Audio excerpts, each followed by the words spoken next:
Anong masasabi mo? Ayos naman. Mas masarap sa kantong lugaw.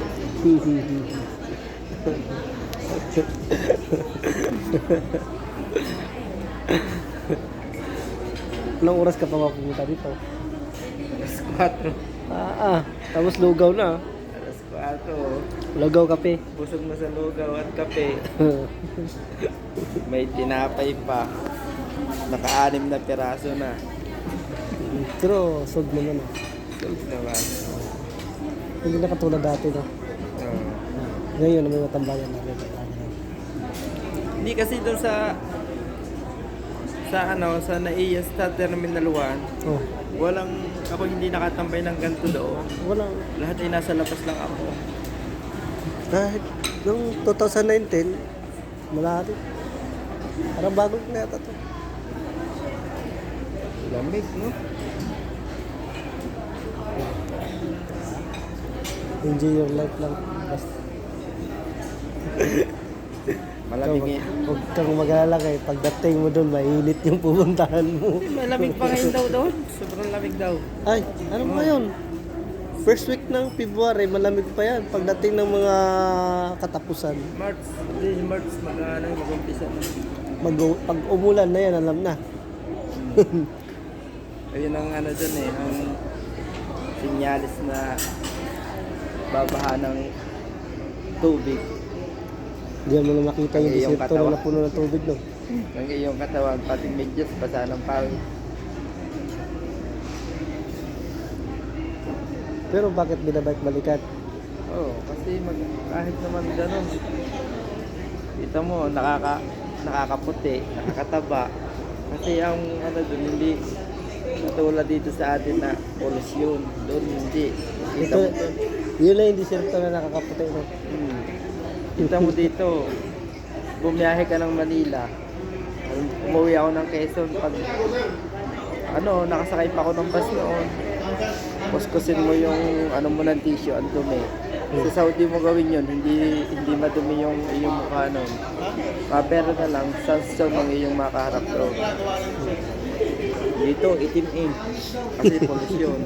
Doon wala eh. Yun yung isa rin yung kabitan, ano daw? Ha?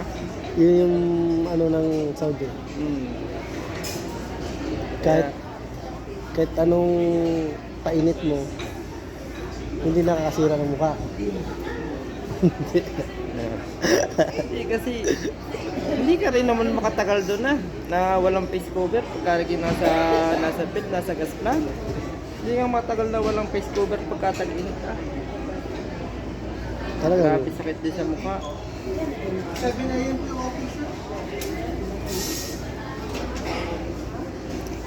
Wala na si pare. Nahalik na sa asawa eh. Paano naman kasi sinama yung asawa. Yung first timer, iyak talaga. Hindi, siya? Nag-quiet na. Kaya, matagal-tagal na yata din. First time niya sa Saudi.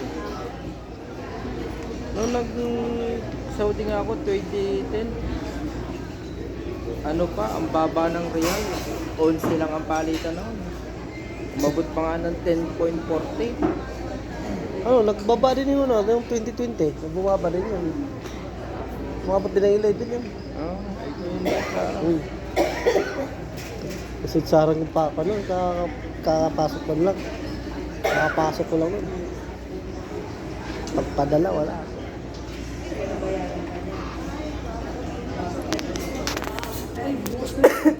Binenta ko lahat ang aking sasabunging manok. Yun ngayon. Nabenta ko ay 5 piraso. May natira ngayon 2 sa akin. May 2 akong paligaw na 2 pa, panali na. Magkano yung palit, Binenta ko lang ng madalian, 1.5. May umano sa akin. Kung pwede sa 1.5, sige, magulang. At saka bata, magagandang manok. Binenta ko. Makabayad lang.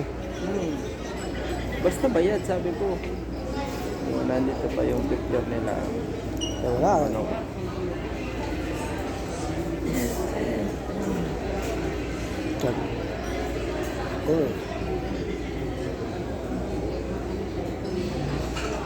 Para lang makabayad. Dami kong ginawa. Pero kabayad lang.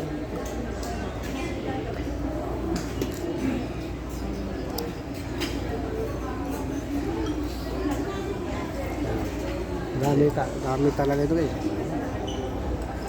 Ang ganda ng view. Sarap ng lugaw. Sarap ng lugaw. Oh.